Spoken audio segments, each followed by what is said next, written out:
Hey, friends, there's that familiar sound you know so well if you're a regular listener to the podcast and to the live stream. It's the Common Good Podcast. Today, July 15th, the middle of the month of the middle of the summer for a lot of people. So if you're somebody that keeps track of things and you're saying to yourself, oh no, I feel summer slipping away, the days are getting shorter, we have to hustle and get all the trips and summer good in, best be getting moving.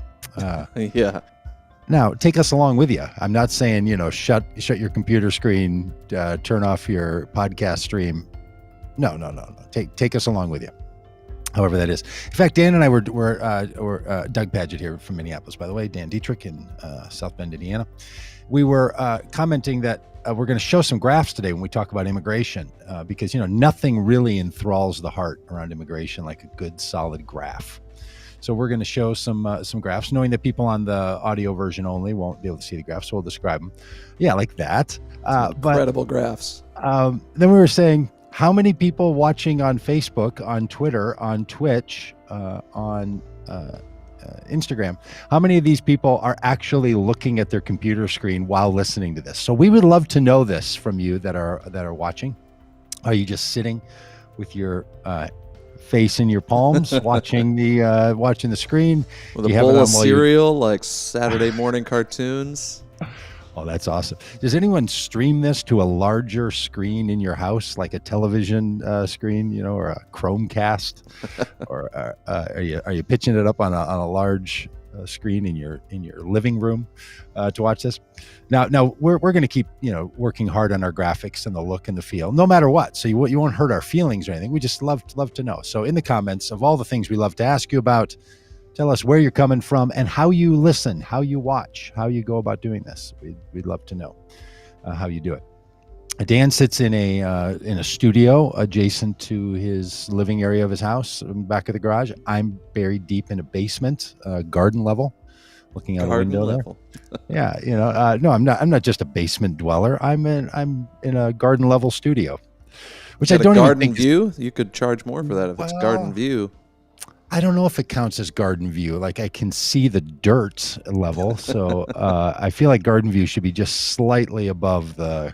You're like dirt. Looking through the dirt and the weeds. Yeah, but it's it's a nice little studio, and so we'd love to know where you're listening from. Now we're going to talk about immigration today, and partly because we're putting a big emphasis in the common good world and on what's happening on our border and what's happening with immigration. We're going to get close to it. We're going to go from border to border of our east and west borders of this country along the southern border on bicycles and in cars and an RV and suburban and camper and a bunch of other ways. But anyway, we're going to move ourselves a little parade of people along the border, trying to go slow and trying to pay attention and meeting people, all this over at wethepeopleride.org. In fact, there are a number of events that we have now posted for people that don't want to ride, but maybe you want to have a border experience. Maybe you want to cross the border with us in Tijuana or in Reynos or in Agua Prieta or in Juarez or in Reynos. Maybe you want to enter into a conversation with people living and working along the border. So you can do that without even having to bike. You don't even have to ride. You can just come in for the event. That's a great relief for people like me. So I'm very excited to be there. Maybe bike a little bit. Sure, like bike around. Get credit for biking. Get some photos. Yeah, for sure. You'll all get photos on a bike, and you can look as either happy or as I'm working hard as you want. But look, you can roll on any wheels you've got. You can roll in the truck, in the van, in the RV, on the bicycle, on the unicycle, on the tricycle. The other day, I was out on a long ride, and I saw a person coming down a biking trail path, sort of designated for this kind of thing. And he was on one of those like 1890s bikes, Stan, with the huge front wheel that was like 6-7 feet big, and then the little wheel in the back. Guy's got a handlebar mustache, the whole shebang, the whole dealio. Oh, wow. I hope someone brings one of those. I hope we have all manner of, like, bicycles back in the 1890s when they came around were really dangerous. Partly because the design of them was to make the wheel 7 feet tall. and I people would never fall understood. That off was of like a them. common, like, let's make this as big as possible because you go faster. What was the thinking? Well, I don't know. I think back then the engineering had to do with like what could drive this thing. So a big front wheel would allow you to pedal very slowly but get a lot of motion, you know. Mm-hmm. And I think they figured out chains and gears and the whole design of a gear drivetrain on a bicycle. I think is something to do with that. Well, the I dream am of the 1890s is alive in Minneapolis. So that's great. it's alive and well, and we're going to travel this country on bicycles. Now, some of them that we're going to be bringing along with us, and that other people will be bringing, are electric assist bicycles, e-bikes. Which those things are dreamy. I rode on one of those in New York. The ones you can just pick up on the street. You know, the ones that are like Citibank sponsored and now processed Mm-hmm. by Lyft. So if you have a Lyft app on your phone, you can just get one of these bikes and they're e-bikes, and these things like shoot out of there 15, 20 miles an hour, and they are shockingly quick, especially in the streets of New York, and seem outrageously dangerous for people to be riding around on these things, but everyone seems to be doing it just fine. Anyway, our whole trip here is not primarily about cycling. So if you're not a cycling enthusiast, don't worry about it. I wasn't a cycling enthusiast. I'm working really hard now. I'm riding a lot of miles. I'm going to ride 3,200 miles and all this. So I've had to get into biking. Like I'm embracing biking, you know, like a person whose lover is into opera music, and I'm just going all in. I'm Would doing you it not call because, yourself enthusiastic yet? Are you an enthusiast yet? you know, I am simply because I have this big 3,200 mile bike trek to do. The minute I'm done with that and climb off that bike in St. Augustine, Florida, with the front wheel in the ocean, I may never get on a bike again. I don't know. I may be all in. I'm not. This could be a Forrest Gump moment, you know. Um, but for a lot of people, being able to cycle across the United States is a huge life goal. And there's whole organizations that do these rides. It's been amazing to meet them and find out about them. Like people spend $20,000 paying companies to be their guide across the country. Wow. Whole bunch of these rides. It's a thing. It's a life goal thing for a lot of people. So I feel honored to be able to participate in that life goal. And if I become a cycling lover by the end of it, uh, all the better. But we're doing it because we want to pay attention to what's happening on the border. We want to get close, and we want to talk about about border practices, and we want to come at it in a different way. So we're going to come at it on bicycles.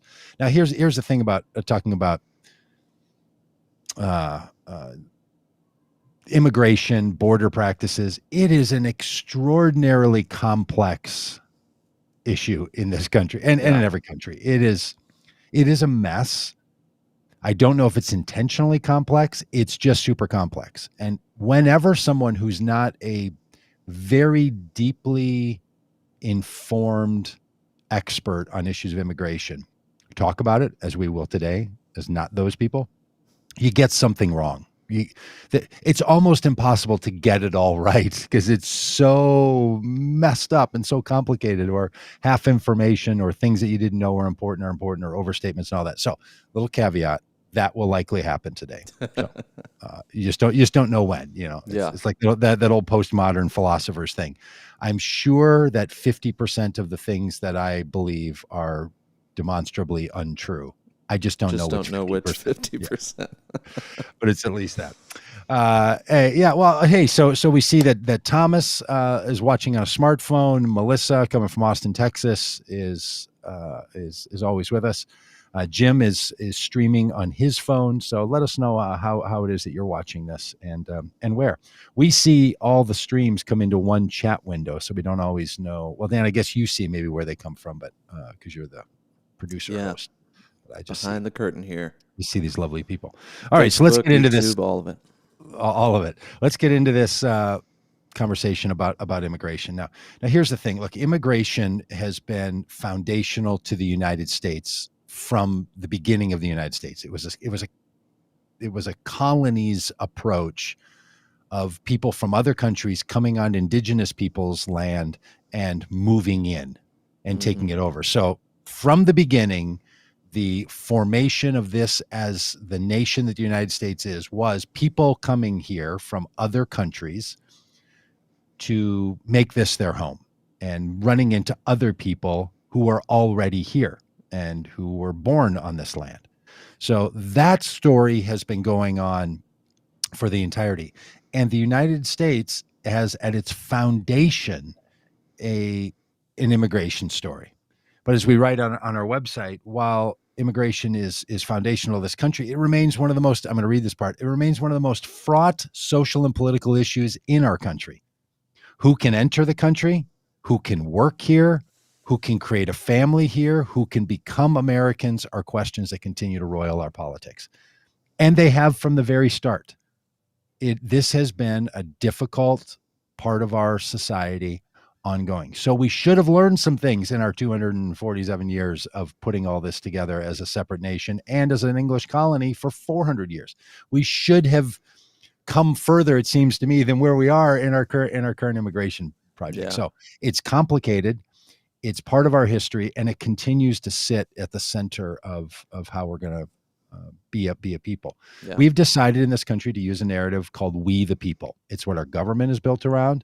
That it's the people and that are in charge, and not the governing. It's the governed that are in charge. And so this really falls upon all of us. And our country is at its best a place where the we is what matters. So the we needs to be all of us. It needs to include all of us. And this is where things get difficult because we have lots of ways of excluding the we's from the very beginning. We've said, sure, you're here, but you're not going to really be a we in the running of this country. Right. That true for the indigenous peoples that were here. That's been true for people who are under the age of 18. That was true for people based on their chromosomal pattern. That was true based on people from their ethnic and racial backgrounds. We've found ways to exclude we've kept the we teeny ongoing. Now we do it based on, if you have a criminal record or something that could exclude you from participating in the we. So while we talk about a we the people, some people are excluded, some people are included, and we have these laws that create this sense. Mm-hmm. And so all of that goes into the background of how we're going to talk about our current immigration system. That it's something that it's not easy to solve because it roots itself right deeply in the life of this country.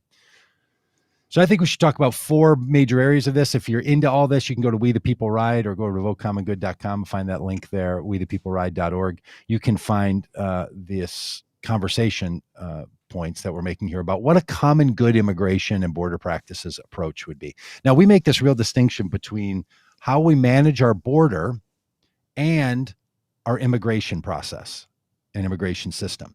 In fact, step number 1 to many of us in a common good approach to this is to deal with these independently. How we manage our border and how we run our immigration system. One of the problems that many of us see, and I want to advocate that this is a problem, is that these two things become interlaced too closely. What we're doing on the border and what we're doing with our immigration system in people's minds get conflated. And when they become conflated, then we're talking about like protection of our border with protection of the immigration system, like not wanting people to come in. There has been from the founding of this country and alive and well today, people who really do not want other people from other countries migrating into this country, regardless of where they come in from. Right. But especially along that southern border with Mexico and the United States.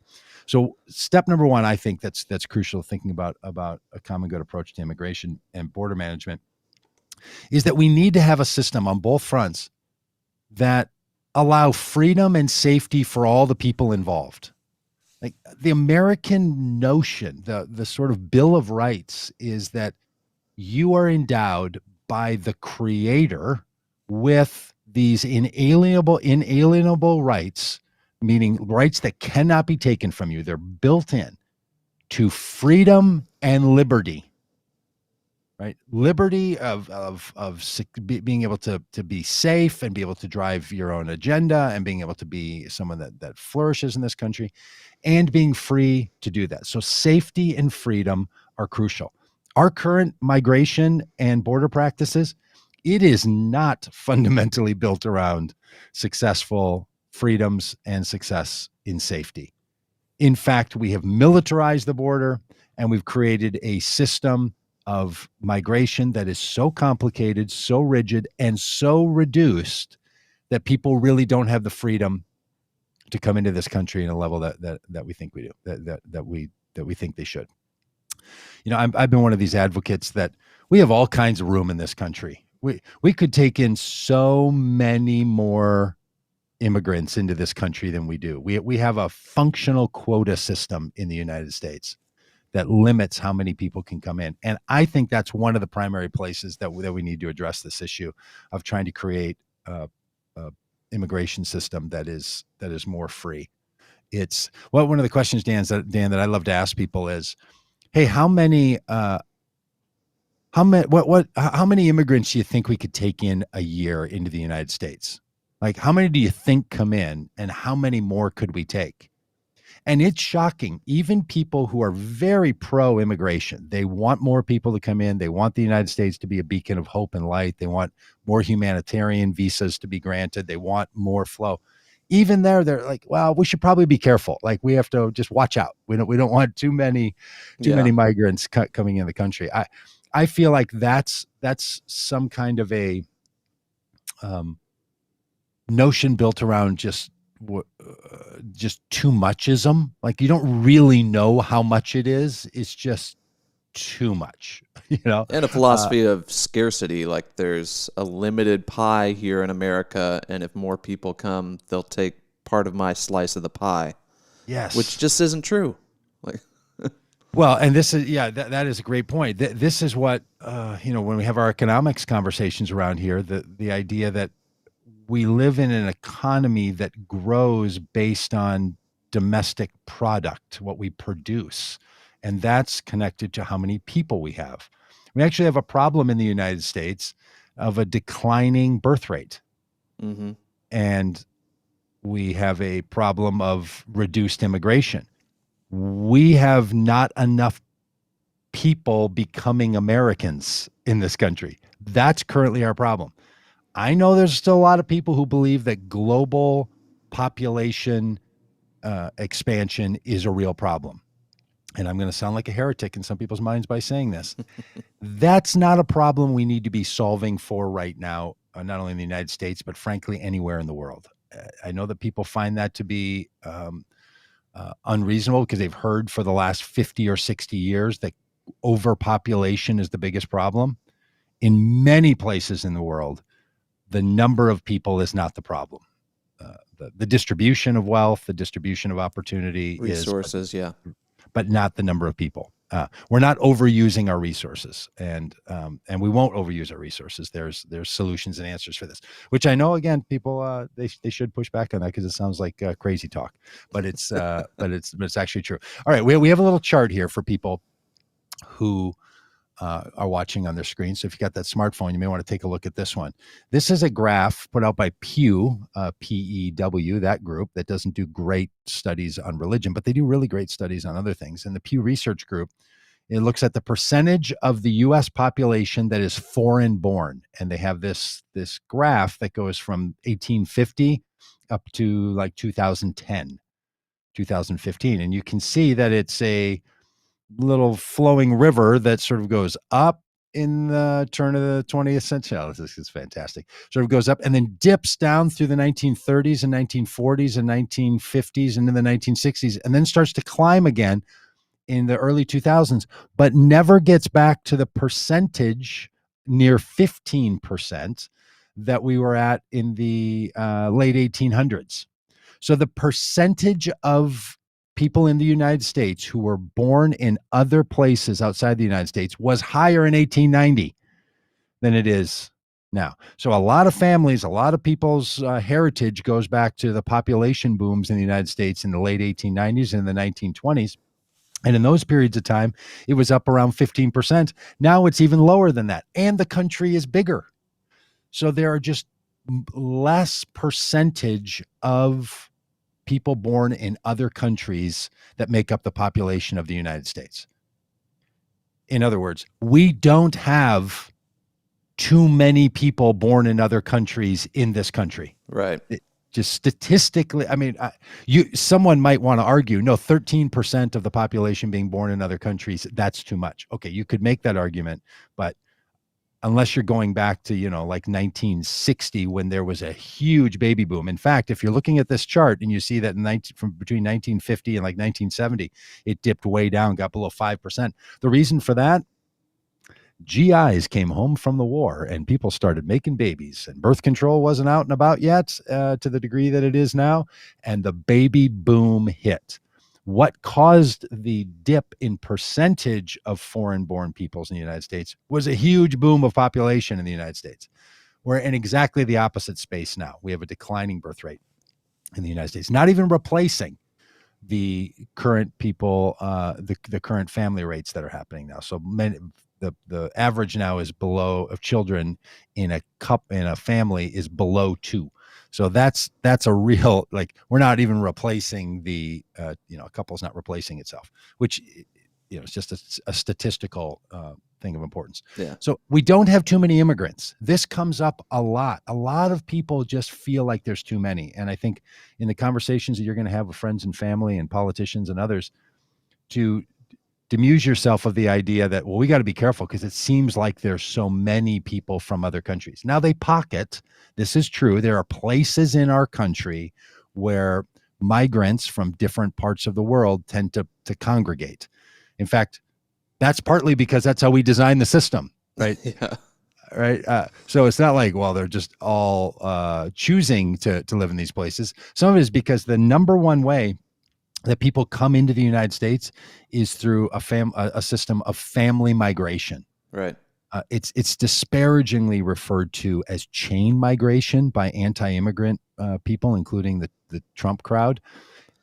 Like, how dare you want to come with your family and people, you should just come by yourself with your own bootstraps and like my grandpappy did, just got on a ship from Ireland and came over here all by himself and then found himself a lady and made a family. And that's how you should do it, one at a time. Well, or that people are saying, like, here's the danger. You start letting someone in, then pretty soon all their family come. Trump said this stuff all the time. And then in that little chain of people coming are going to be all the immigrant, all the criminals and all the bad people. Yeah. None of this is true.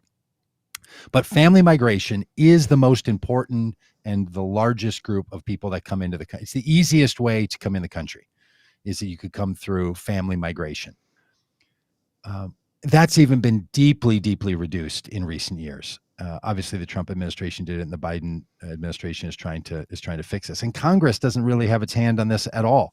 And I don't even think the Biden administration is going to go far enough to increase the number of migrants. So I believe we have all the room in the world, all the capacity we need to allow humanitarian and family-based migration in this country without over flooding the United States to a point that it can't handle itself, because people who immigrate to the United States become part of the system. The system just gets bigger. You don't have more people in a swimming pool that doesn't get any bigger. Right. You have an expanding swimming pool. And we mentioned this a number of times on here. There are parts of our country that could really use an increase in population.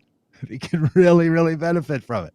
So we have this quota system, Dan, and I didn't know this until a few days ago, that one of the decisions for granting visas across the board, and we'll say more about visas in a minute, but one of the criteria for how many visas can be issued is that no country can have more than 7% of all the visas that are issued.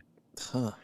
So you take all the countries, and no one country can have more than 7%.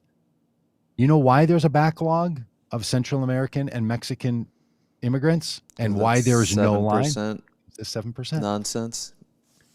Even though, from all the other countries, there will be less people wanting or needing to come to the United States because they're not on the same continent, and they don't have as many people from their families here, and they're not as integrated into the economy of the free trade agreement in North America.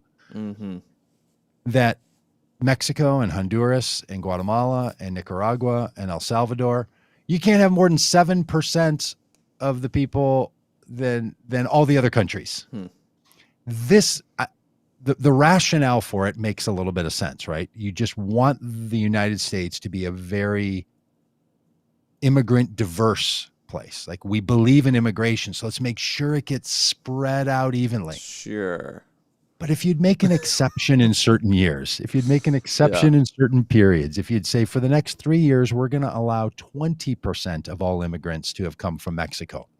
And then we'll maybe ratchet that back to 15 or back to 10 or back to 7, but allowing for it to flex. This is what we need to remind ourselves when people say to a question, well, why don't these people just come legally? Because there's no way to come legally for so many people. Even if you come by family migration, you still have to meet certain eligibility requirements, including income requirements. So you have to prove that you can live in the United States without living below the poverty level and becoming somebody who is going to be a burden on the system. So all this talk about like, well, if we let all these people in, then they're just going to overwhelm the social safety net.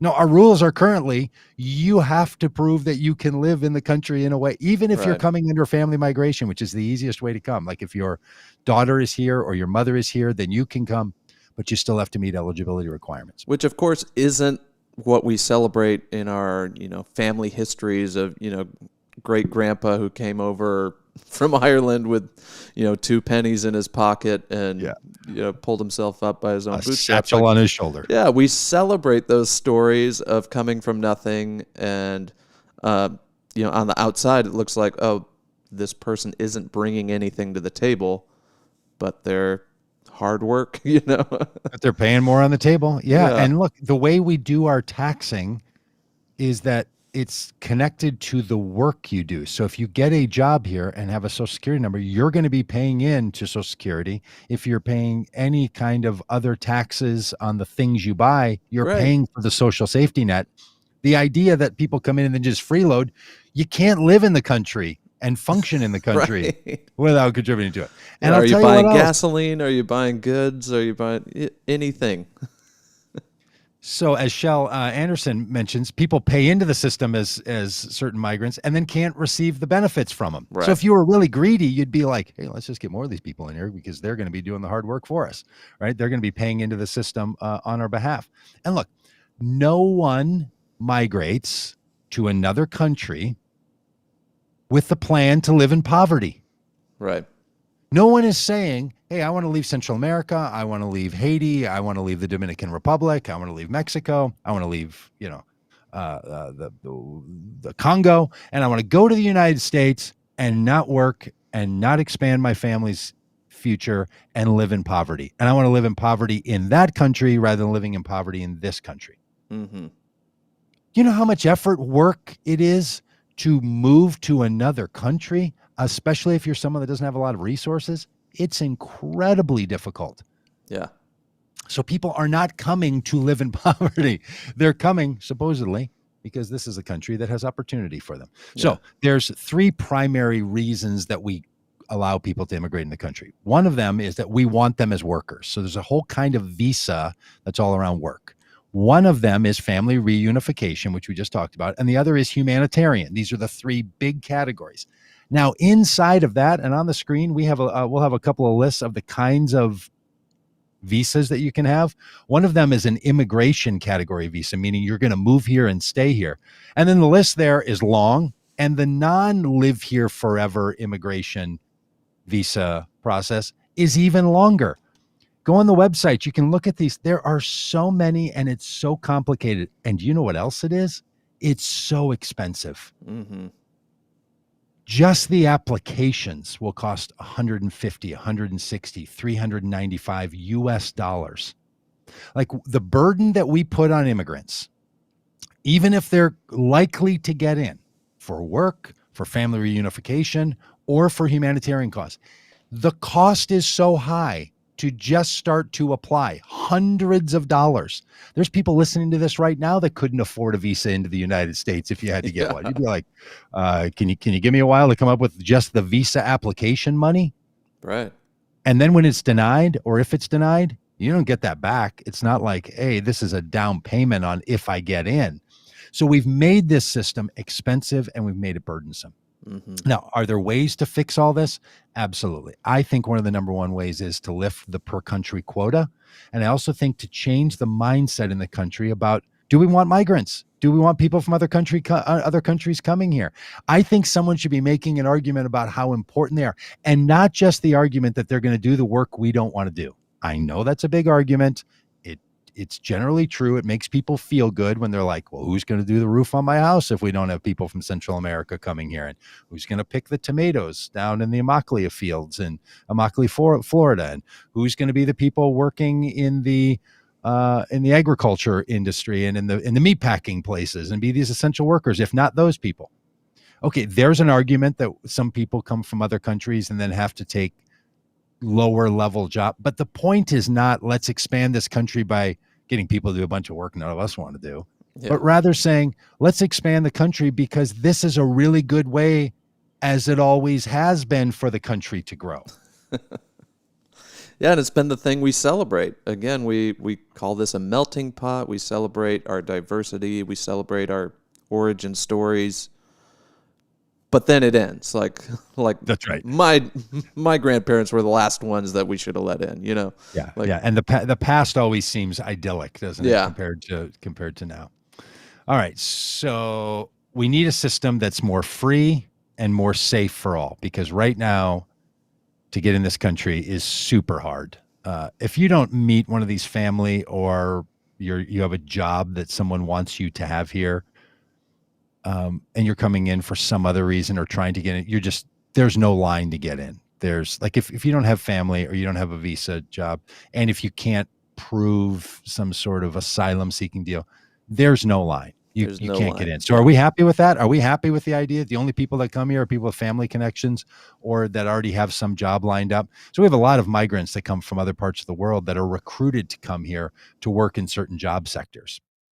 Lots of people from India, from Singapore, from China, from Mexico, from Guatemala. They're getting in because they have a rare skill and a talent and an ability, and they're getting in because people really do want them here. They're researchers, they're teachers, they have high skilled jobs.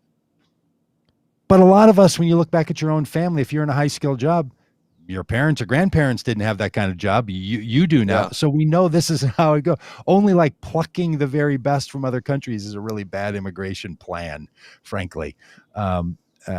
Because those people then have been, they already have roots somewhere else. So if you really want people to feel like Americans, you really want to feel like this is the country that they've built their life in, that's not even a great way to do it. Mm-hmm. All right. So that's point one. 40 minutes in. That's point one. The second is border updates. So let's talk a little bit about the border itself.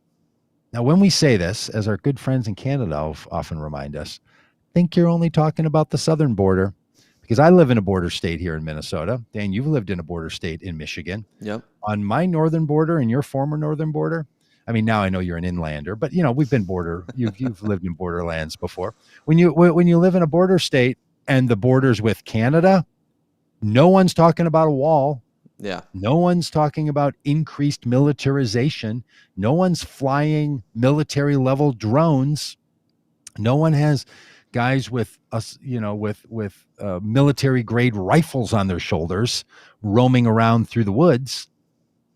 So this idea we have to have a border wall that's secured and militarized in order to have a country just isn't true. You might argue we need to have it for some functional reason on our southern border. I would argue we don't, but you might be arguing that that's how we need to approach it. But you can't argue that it's just essential to being a nation, right? Which is what people have tried to get to. Like, well, I don't know if we ever spent less money on border patrols and on border security, and if we ever asked Homeland Security to not run our border and to have Health and Human Services run our border process, well, we wouldn't even have a country anymore. We would just be overrun and just, okay, not true. So I think it's fair to dispel that. So I think one of the things that has to happen in the border practices is we need to shift our emphasis on who's in charge of our border. Since 2001, Homeland Security has been in charge of the southern border. In fact, it militarized border patrol everywhere. A lot of people don't know this, and most people don't care. But a 100-mile radius from every shore and every international border in the Right. United States. So you draw a circle that's 100 miles from the edge of the country. That territory is under the jurisdiction of Border Patrol everywhere, in California, in Oregon, in Seattle, in Wyoming, in Minnesota, in Michigan, in New Hampshire, in New Or in what's in North Carolina. Yep. I'm trying to think of all the other states in Florida. All along those places, Border Patrol. Now they're not always present, but anytime they want to, with 100 miles, they can enforce a militarized protection of that zone that you would be shocked what they can take away from you Right. The because it's level of under. rights that they can take away because it's military versus, our civilian laws. Yep. Yep. I mean, you run into Border Patrol anywhere, and these folks have a jurisdiction and a power that is totally different than the National Guard, than your state troopers or your state rangers or your local police. I mean, Border Patrol, and then you throw in that ICE and their ability to come in and to detain people without any other declaration other than this is who we are. It's rather dangerous. So the libertarians, if they were of any use at all in this country, they should be chiming in here. I have a real bone to pick with those folks, those libertarians. I don't know if you've ever picked that up in my snide comments about them, but I just can't give them any credit.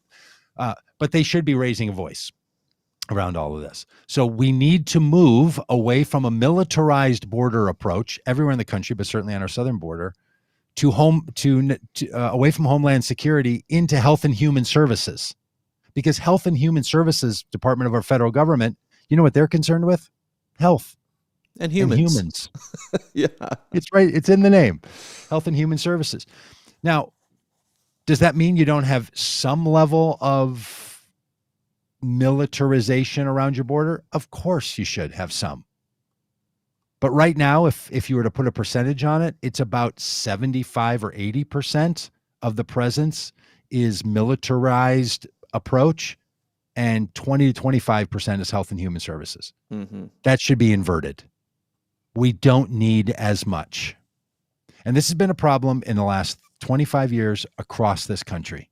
This move toward increased militarization, but especially along our border. So we need to demilitarize our border. Doesn't mean we're not going to have military there. But one of the things that, Dan, I didn't know, and this was shocking to me, because we've militarized our border, every single person working along the border has to be a trained Homeland Security person. Wow. So the person that you walk up to when you're going to show them your passport, they're people that are connected to Homeland Security. When you fill out a visa application or an asylum seeking application, instead of that going to just a run-of-the-mill bureaucrat for Health and Human Services or working in immigration to do the data processing and do the typing and put your project together, put your form into a whole project management system so that you can be assigned, all that work that has to happen so that we can have an orderly system can't be done by just your average person who works for Health and Human Services. It has to be somebody trained in Homeland Security. Huh. The reason there's such an enormous backlog of people who are trying to seek asylum is because the people processing the paperwork have to be Homeland Security people, and they don't have enough of them, and they're really expensive. Yeah. So it sounds parochial, and it sounds like, well, what would that ever do? But Congress is considering allowing specialists, data processors, and child welfare workers to take the lead on data processing and child welfare on the border. Right now, that's not the case. Right now, it's Homeland Security. One of the reasons that people see such an explosion in Homeland Security fund costs in this country is because they're having to pay for all these people to do work at a Homeland Security rate that could be done at an administrative rate. Hmm. This is the kind of thing, and this is the kind of thinking that exists inside of our immigration and border practices system that could easily be changed. And Like, it seems why? like a win-win, like for fiscal conservatives. Why not be more efficient about this and use fewer dollars to achieve better results? Right. Why are you feeling like you have to pay someone who's also trained through full Homeland Security to be someone who's a data processor? Right? Yeah. It's a waste of money. It's like those golden toilet seats that they complained about back in the 80s and 90s on ships. Yeah, you would think the fiscal conservatives would be on it, but they tend not to be trying to make anything better other than pet projects. Seems to me. So, what do you do about this? Well, you solve for it with a structural change that could easily be done by changing the stat. You don't even have to change the law. You don't literally even have to say, let's allow more migrants in. You don't even have to say, let's lower the standard of asylum seekers. The reason we have a backlog of asylum seekers, and the majority of the children that are coming to the United States and are now in Homeland Security care, these people are seeking asylum. But the process for them to get through the asylum system is years. Why does it take years, you might say? Because we don't have enough people to process their claims, and we don't have enough courts for them to be in. Mm-hmm. And why don't we have enough? Because we're operating all this under Homeland Security. Yep. If the United States spent a fraction of what we spend on militarizing on processing asylum seekers and humanitarian seekers, we would clear the backlog. Now, why don't we? Not even saying spend more money, spend less, just shift what department is spending the money. And you have to ask yourself, why is that not happening? And there's no good answer for it. It just needs to happen. Yeah. And Veronica Escobar, who's a congressperson from El Paso, Texas, she's driving this. She's going to try to make it happen. These are the kinds of things that literally are just stuck in the morass of the immigration system. Whose fingers are on it? Who's responsible for it? And where does it go? Yeah. So I think part of it is the theater of immigration is such a wedge issue. What would Republicans and Democrats fight about if they actually fixed it, Right. And so the cynical side of me is like, no one wants to fix this because it's good for fundraising. It's good for, having a political enemy or whatever. Mm-hmm. There's not a lot of incentive politically to fix this. I think you're right. And I think it's because very few immigration advocates at the elected leader level are out making this like, hey, this matters to all of us. We could make this better. Let's make this more efficient. Let's do this in a more consistently healthy American way. Mm-hmm. That's where I think some of the argument for this needs to come. Yes, it needs to come on who are we as people? We need to be more kind. We need to be more welcoming. We need to connect to our history. Yes. But the innovation and efficiency argument, someone needs to be out pitching that one too, right? Yeah. Just saying all day, every day, wherever you can, we should stop making Homeland Security carry all this burden. It's not different than the people who want to say, hey, look, our police officers, they shouldn't be defunded. We should delist things that are put on police officers' docket. Right. They shouldn't be dealing with mental health crises. Right. Yeah. They should have more support, but then often those very same police forces, they don't want to give it up. And you know who doesn't want to give all this up? Homeland Security. You know who doesn't want to give this up? Border Patrol. Do you know who doesn't want to have this taken away from them? The Homeland Security person who's being paid Homeland Security rates, who's a data processor, right? So this is a big solution to get to, is to move this away and move it to Health and Human Services. And I know, look, there couldn't be anything just sort of more nerdy than boring when someone says, hey, what are we going to do to fix our immigration system? And someone says, hey, I know what we need to do. We need to shift our priorities away from Homeland Security to Health and Human Services. I should, yeah. I mean, this is No one's fired up by that. But this Right. is the kind of thing that would make an enormous effort going forward. And if the first people you met when you were crossing a border checkpoint and you were moved from somebody with a visa application or a visa already in your passport to someone seeking entry into the United States, the first people you met were people whose fundamental commitment was to help you, Yeah. not to protect our country from you. That's just a mental shift that we have to get to. When you cross the United States border with Canada, you're met by someone who's Border Patrol. But when you get there, they say, "What can we do for you today? Come to the Mexico border with us between September 10th and November 14th, or go on your own some other time and come to these border." See if that's the attitude that people have. Yeah, We you just, feel like a criminal just for existing at the border, trying to get what through. are you doing here? Yeah. Right? That, like the difference that you see when you fly into Minneapolis Airport on a flight from Cancun, and it's got U.S. citizens go here, U.S. nationals go here, other people go here. You walk up and people are like, "Oh, you came on an airplane? Terrific. What can we do to help you? Do you have Right. everything you need? Do you need a translator? What can we do to make this?" And then you go to the Mexico border where you've walked up at Juarez, and I mean they're generally kind, but they're like, "What you doing?" Yeah. And there could be a totally different approach. The last thing we should be doing is literally building a wall.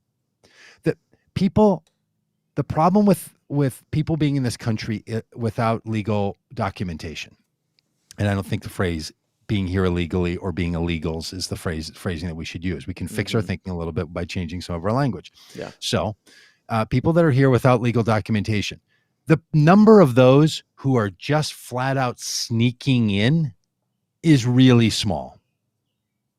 The majority of people who are in this country without legal documentation, 45% of those people are people who came in with documentation and overstayed their visa. So their visa might have been 6 months, might have been 9 months, a year, or they were here on a work permit and then they didn't go home. So there's a big group. These people that are sneaking in, that the Border Patrol is hunting around and looking for you, coming across the river, all that. That's not even where the surge of people are coming from. The surges of people that are coming are seeking asylum. They're walking up to a border checkpoint on purpose and trying to find someone who works for the U.S. government to say, "Do you see me? I'm right here. I need you to see me." Yeah. Right? Because I want to seek asylum. Now, the Trump administration said, "We're going to de-incentivize that by saying, if you do that, we're going to take your child who needs asylum, let them in, and send you back to Mexico or back to Guatemala. We're going to separate your family. That's what we'll do. Send the message. We'll Yep. separate your children." The cruelty was the point. Yeah. Zero tolerance policy.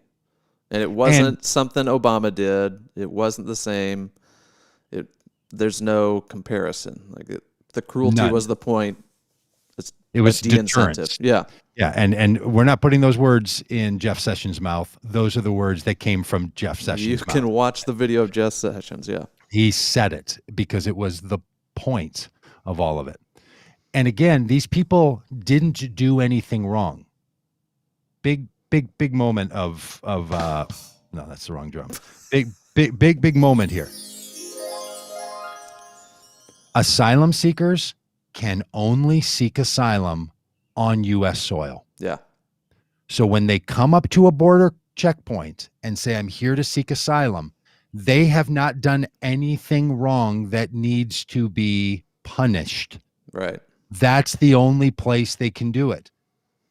Then the Trump administration saying, "Well, if your kid is under a certain age, we're going to take them in and send you back, and you can wait in Mexico until we adjudicate your asylum seeking application," which is going to be done by people in Homeland Security. It'll take about 2.5 years. And That by the way, process- we didn't keep track of your kid to even know where they went.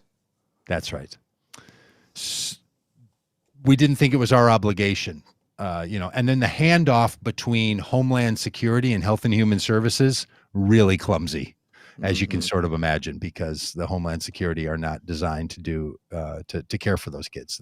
They built like little jails, because the old adage, when you only have a hammer, everything looks like a nail. Well, when you're in like the security job, you're trying to, like, you use security stuff. Yeah. But when you're in the health and human serving job, you should be using healthy and humane serving techniques. Yeah. This is why you need to make this shift. Yep. So asylum seekers now being told, or previously being told, in some places it's still happening, you have to stay in Mexico while we adjudicate this. That's a violation of international law. You can't Yeah. do that. So the United States Remain in Mexico program is so bad and is so incredibly wrong. Something really does need to be done about it. And the Biden administration is far too slow on doing something about it. Yeah. And they need to be pressured to do something about it more. When we go to McAllen, Texas on the 17th and 18th of October on the We the People for Common Good Border Practice and Immigration ride, we're going to cross over into Reynosa, where there are thousands of families, thousands of people in families living in a plaza outside a makeshift refugee camp because they have applications to be processed as asylum seekers in the United States. And they can't even get an answer to it. They just have to live there. They can't work. They can't leave, because if they do, they're getting 1,000 miles back to Honduras or Guatemala. How are they going to do this? And then you think that the U.S. government's ever going to contact them? They're going to like reach out and WhatsApp them and tell them that your application is now ready. They're not going to do this. So this is what's happening. Now, point number 3 in our last couple of minutes. This is what Kamala Harris is in charge of. The quote, whole of government approach to address the triangle countries of Guatemala, El Salvador, and Honduras. Like, what can we do on what are often referred to as the push factors that are pushing people out of Honduras, El Salvador, and Guatemala, not just what's attracting them into the United States? Can we do something about making life better there so they can stay there? Yeah, that would be great. We're 80 years late on that. I've spent a lot of my life going to Guatemala, and the work it's going to take to make Guatemala a place where the kinds of violence that doesn't rear up. It's going to take a long time. You're not going to get there in 18 months. You're not going to get there in 4 years. It's one of the places where it's going to take a long time. And a lot of it is criminality, and a lot of it is drugs. And if you really want to deal with the drug epidemic, the illegal drug epidemic in Mexico and Central America that's driving so much of the violence, you have to deal with the fact that drugs in the United States are a criminal substance that can only be consumed by people who are willing to break the law. So, do you want to keep criminalizing drugs? You're going to keep then criminalizing the production of those drugs, and that's going to continue to come from Mexico and Honduras, El Salvador, and Guatemala. So there's the problem, right? If we could figure out a way, I don't know, where maybe criminalizing drug use is not our approach, but treating it as a health and human services issue, treating it as a human crisis, not as a legal problem. Yeah. Like, the fact that this country continues to treat so many social conditions as crime problems is just remarkable. Yeah. And it's one of the places where we just have to make sense out of all of this. Yeah. Instead of treating addiction, we criminalize it. And yeah, I mean, it's basically a prohibition approach that we totally dropped with alcohol. Yeah. Well, that didn't work. Yeah. And then haven't done it with it. And it's helping, I think, a little bit in some of the states around marijuana, but now it's moved on, to heroin and to methamphetamine and to these others. And look, if we treated the response to the use of those products in a way that was decriminalized, not necessarily even legalized, but it wasn't criminalized, that would go somewhere. But if we could make it where, look, people are going to use these substances in this country, and to keep saying, well, let's just punish the producers of it, is going to push this conflict into places where criminal organizations have as much power as the governments. Right. So if we really wanted to solve this problem, we could solve a whole lot of problems by dealing with the way we deal with illegal drug use and response to illegal drug use in this country. Sure, that's complicated. But is it more complicated than what we got going on right now? I don't think so. Like, could we just make a decision as a nation to shift what complex problem we're going to solve because this complex problem of migration and immigration and illegal activities in the push factors in Central America and Mexico, we're not doing very well at responding to that problem. Could we change the conditions knowing that it's going to produce another set of problems that maybe we can solve in a much better and much more efficient way? It's not about moving from a problem to a solution. It's moving from a problem we can't seem to deal with to a problem that we can deal with. Yeah. Well, I and mean, it's life is shifting about from, managing problems. yeah, we have to remember too that a lot of issues in the triangle we had a hand in. Like we played a part in destabilizing El Salvador. We've had disastrous relations with these countries, and tried to put in our pet leaders, and it's just been a disaster for, like you said, 80 years, and now we're going to fix it in 18 months. Yeah. With any administration, right? And literally by fixing it, by saying we're not going to change any of the conditions, we're just going to try to help you deal with these conditions better in some problem solving motif. It just doesn't make. And it was Jill. We talked about it when it happened, but when Kamala was talking about this, and she said to the people of Honduras, "Don't come here," like do not come here. Like that's really the message. Like we're the shining city on a hill, like the greatest nation in the world, but don't come here. Closed for business. Yeah. That same thing came out from the Homeland Security head about Haiti. Hey, Haitians, don't even think about getting on those boats and coming here. We will treat you like criminals. Sure, your country's devolving right now. Sure, there's an assassination of your president that has caused things to be so bad. But you try to get here, you're unwelcome. Don't come. Love your neighbor as yourself unless they live on a different island. It's just really something. And we have to change that attitude. And I know that there's a lot of political reasons. But look, politics are about changing the mindset of ideas. It's not just about getting a different person to act differently in the same mindset. You really have to shift the way you think about it. And Biden administration is trying to do that on a whole lot of issues. It seems to me they're not yet doing this on immigration and border practices, and they need to. And I think we all need to keep pushing and talking about it, because this is a country of we, the people. Yeah. And we should be leading it. And look, also, if you think immigration is just a problem for immigrants, if you're like, well, I don't know how to talk about this, I'm not an impacted person. Yes, you are an impacted. We are all impacted by immigration. We're all impacted by border policies and practices. We're all implicated by a criminalization of drugs in this country that leads to the destabilization of other countries. Yes, we are. So I know that there's a lot of emphasis, and especially in the circles that I run in, on making sure that we center the right voices and the right people. And absolutely we should. That's why we're doing the We the People ride.